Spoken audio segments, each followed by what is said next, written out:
To police officers, how are you feeling seeing how the situation was handled in Texas? My city had a mass shooting where 10 people died 3 years ago. It took 6 responding officers 32 seconds to kill the active shooter. My coworker is a relative of one of the officers who responded that night. She told us that he thinks these cops deserve to burn in hell for abandoning those children. Military police here, I am angry beyond words at the tragedy that has taken place. MP training is direct to threat, and even without hearing gunshots we are required to breach the building and begin securing it, so if people are shot inside we can create a clear corridor for casualties to be collected and treated. These cowardly pieces of shit should turn in their badges and be held accountable for their inaction. I literally never comment on anything but felt like I should hear. I've only been on the job for a year and change in the largest department in America, and while we're definitely not perfect, I've been to a few shootings personally, and even with shots ringing out within visual range I've never seen any one of my coworkers run away or just wait for ASU cause they could get shot, and I know I've never ran away. While I can understand being afraid, I can't understand not doing your job. We're first responders, and as such it's our job to go in there and get it done. Backup be damned. I hate Monday night quarterbacking, but I've risked my life on this job for way less, so when other officers wait idle while kids get gunned down it makes me mad. I am a state trooper, and a federally certified active shooter instructor. I also teach counter ambush, officer survival tactics, tactical trauma med, vehicle assault tactics, and a few other things. We have a few specific things we hammer constantly during our week-long training. Stop the killing, start the saving. We do not stop until the killing has stopped, whether that is the shooter is dead, by their hand or ours, surrendered and in custody, or has in some other way eluded capture and we cannot locate them, but they are not actively killing anyone. Then we can start the saving by assisting injured, relocating people, etc. Lyset, Lyst, locate, isolate, contain or eliminate, and transition.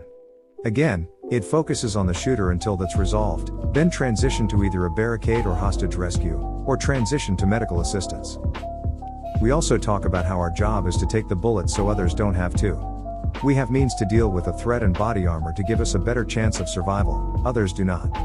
Our literal job that I expect is for us to stand in front of the gunfire. We tell them that this is indeed a big ask, but if you cannot do this, then this job is not for you.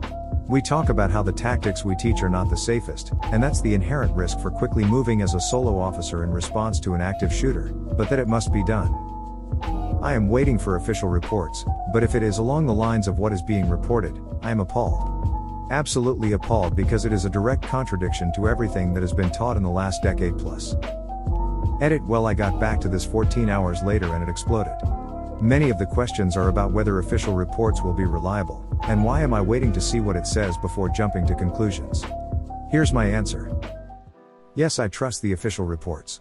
Having been in circumstances where the news and conjecture about an incident I was part of were absolutely wrong, I know that there is more going on, and these are highly complex events. Texas DPS or some other entity will investigate this, and they, like I, will want to know why. If they did not act, then that's what we would want to know. Were there mag-locked doors so they couldn't access, or something else? Some doors can be absolutely near impossible to breach because they are designed for that purpose. Could they have used an alternate entrance? What about a window? Does this school have reinforced windows which can't just be shattered? There are many questions, which I want to learn about, before I make a decision. There is so much evidence and things to learn before they can make a statement that the conjecture runs wild. I truly hope they did everything they could. I know if I was in a situation where I could not access the area and could hear it happening, it would be the worst feeling imaginable, the completely hopeless feeling, and I wouldn't wish that on anyone. With that said, if they truly could have acted and didn't, it's an absolute disgrace. I will, again, wait for more information to be presented. As a motorway police inspector, I got 2 bullets in my left leg while making a bus hijack go unsuccessful. I was succeeded, and remember, no matter if a bullet shattered my heart. At that time, what matters was the countless lives of innocent people. Sorry for my basic English. Retired LEO. The words disbelief and disgusted hardly scratch the surface. Charge all of them with negligent homicide/involuntary manslaughter. To add to the points the others are making, imagine the effect on the children's parents.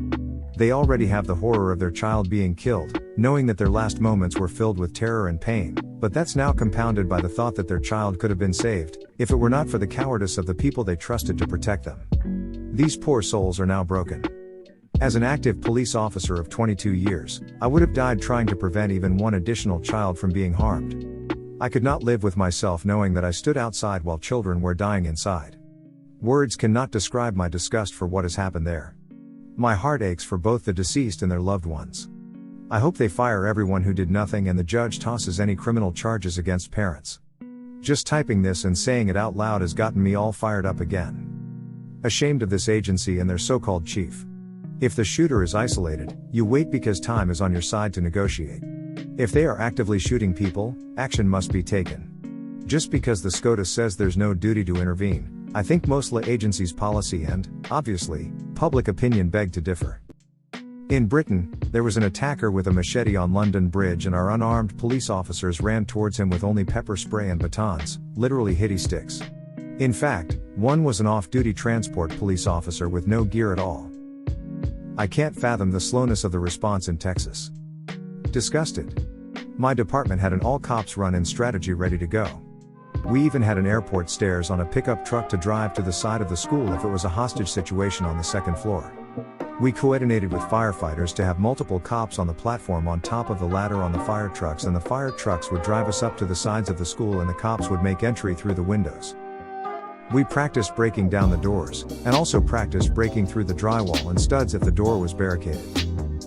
We were told any cop who didn't go into a school shooting situation unless told by the chief otherwise would be fired. We were also told that if we kneeled on any suspect we would be fired, and the chief would recommend to the DA to charge us, and would give the evidence themselves. This was also well before BLM. When I see shitty cops clowning around I'm pissed. That's why cops all over have bad names. It's because of clowns like these. Federal law enforcement here. I took a one-day active shooter training last year. The theme they kept hammering into us was stop the killing, so you can stop the dying. Meaning, you need to find the shooter as fast as possible to kill or incapacitate him. Nothing else matters before then.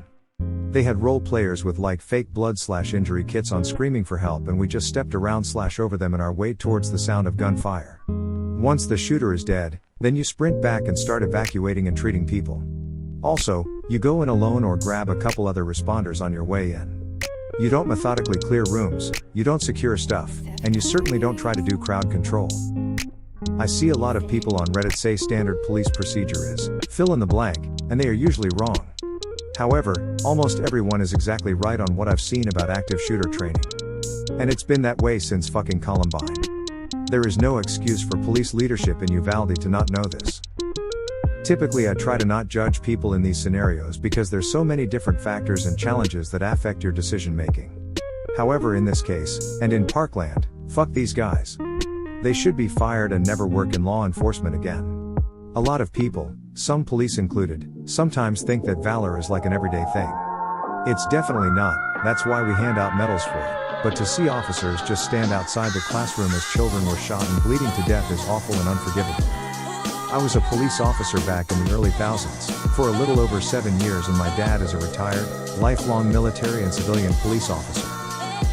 We were talking about this situation earlier today and we both agreed that rushing into that situation may have been our last actions as living humans, but we'd have done it. My dad said better to die trying than to live being branded a coward and thinking what if.